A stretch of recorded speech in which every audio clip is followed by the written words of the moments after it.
Nearly 3 months after release, I decided to return to Andromeda for a second playthrough. This time, however, I played the game on PC at 60 FPS and ultra settings. Hey guys, JV here sharing my thoughts on Andromeda after a second playthrough. As always, if you like what I do here and want to see more, be sure to subscribe.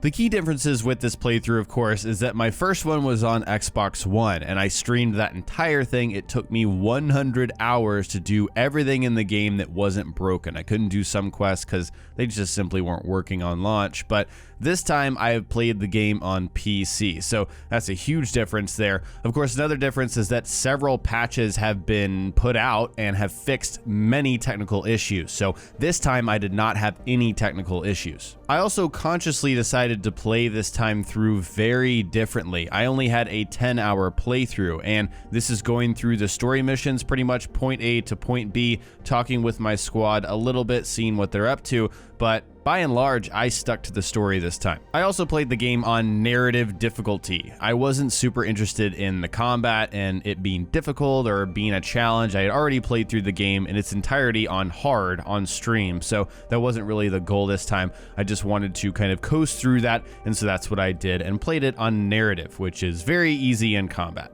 Several things stood out to me on this playthrough, and first and foremost, I thought that the story flowed much better when I played it straight through point A to point B, not worrying about other side missions or any other nonsense that I could have been doing. And this is fairly obvious, right? When you take a game like this that is non-linear and you can do any manner of activities in whatever order you want to, obviously it's going to flow better if you stick to the story throughout the entire game. So I realized that, but it also highlights a key issue with these kinds of games, with open world non-linear games where you can decide which order you do things in. For me, the game's story just did not flow well the first time through, and again, it could be the cadence in which I played the story missions. Maybe I went off and did 20 hours of Vold side missions and then came back to the story and I was like, okay, well, the Archon, how is he a threat? I've barely seen him. So that could have been purely up to me, but I do believe also that other games that have non-linear open world storylines do pull this off better than Andromeda did, and it may be the context of these side missions and these activities. You know, how do they connect back to the Archon and the main conflict?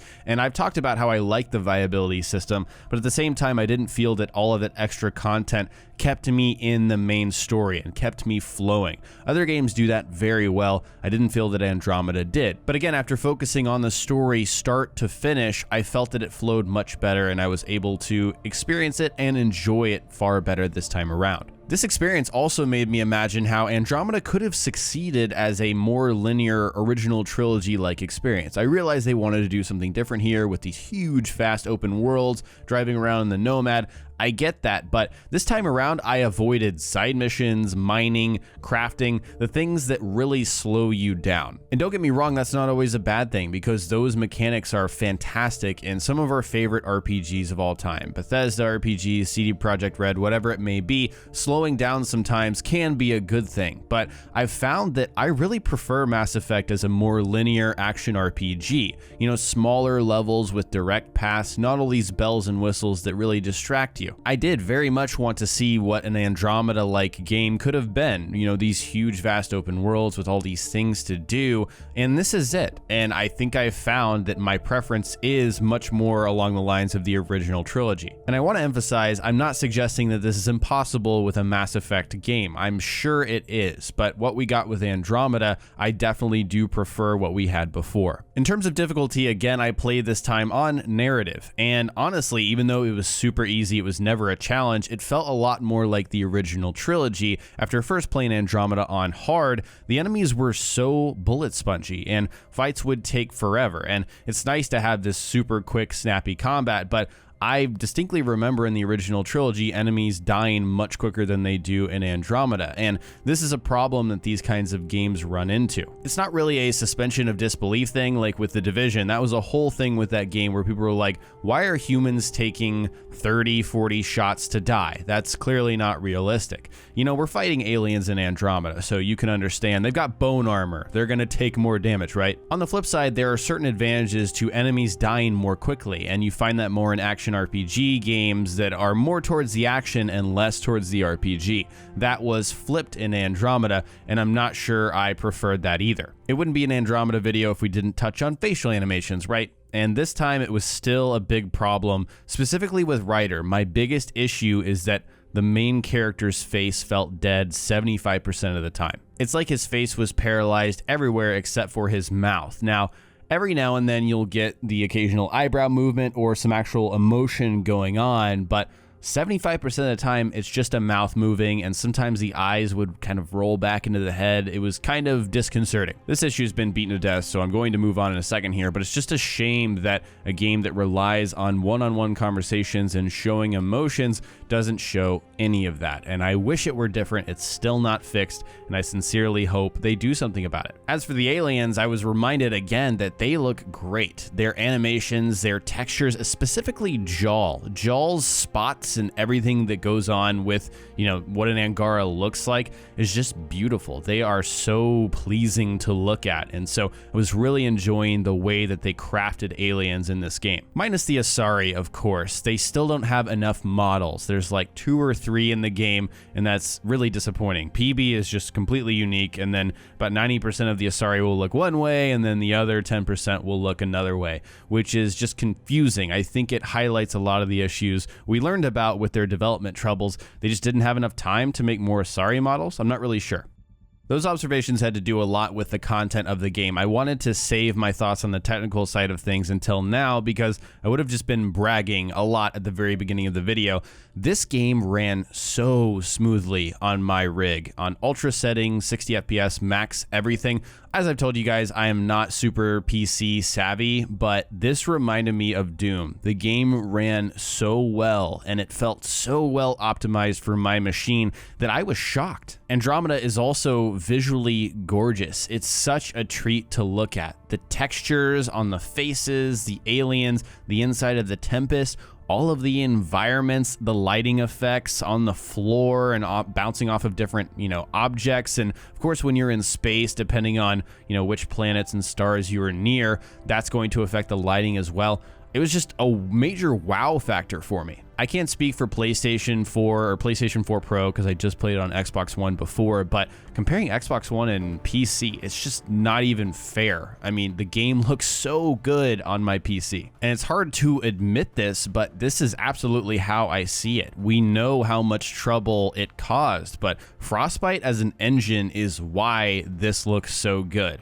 Far and away better than anything we saw in the original trilogy. We should expect that, right? But man, this is why the game looks so good. I just wish this engine didn't come with other problems that ended up hurting the entire experience, and that is very much what happened. Overall, if you couldn't already tell, my experience was much better on a PC. I felt like I was playing the top of the line, just absolute best version of this game possible, ultra setting, 60 FPS. Obviously, that's what I was doing, and it just made it that much better. If I were to score this game, and as I've mentioned, I really don't like doing that because there's so much more nuance going on than just a number scale, the game would fall right around the Metacritic averages for me, which hover around 70 to 75%. I feel like given all of the issues that were around launch, now they're fixed, so it's kind of like an updated review. All of those issues, along with how this game really stacks up to the original trilogy, I feel that that is around a fair score, and playing it again really showed me the difference between a good and a great game. I thought to myself, and I decided I don't plan to play Andromeda through again unless there's new content. And that right there, that's a stark difference from the original trilogy, which, as I've mentioned, I've played through numerous times. I love starting from Mass Effect 1 and taking one character all the way through to the end of Mass Effect 3. It's such an experience. I just don't plan to pick up Andromeda again unless there's something to draw me back. I've played games that I thought were good that only required one playthrough, and I'm like, I've played it, I enjoyed it, that's it, I'm probably never touching it again. I still think it's a good game. That's kind of where I file Andromeda. This playthrough also showed me why I don't believe it's a bad game either. Fixing a lot of the technical issues allowed me to play the game this time without getting frustrated, and if you watched my stream playthrough the first time around, I got frustrated several times because there were several frustrating technical issues that just shouldn't have been there. The game should not have launched in the state that it did. But this time around, I'm not talking about a launch playthrough review. I'm playing it 3 months after it came out, after several patches have fixed a lot of those issues. Like I said, I didn't run to one single issue on PC this time. So I like to imagine this like reading an updated Amazon review for a product after they've fixed problems with it. It works now you can properly judge it. So at this point right now, I don't feel that Andromeda is a bad game. Right now, as it stands, Andromeda is a game that I enjoyed a focused, no fluff playthrough of. I pretty much ignored all of the new stuff that they added and played it like the action RPG franchise that it once was. I wish I enjoyed the ambitious changes that BioWare made to kind of switch up the series and make Andromeda more of a standalone game, not really Mass Effect 4. I get that. I just wish it was better from my perspective. At the same time, I'm okay with the good game that I played, and that's where I stand.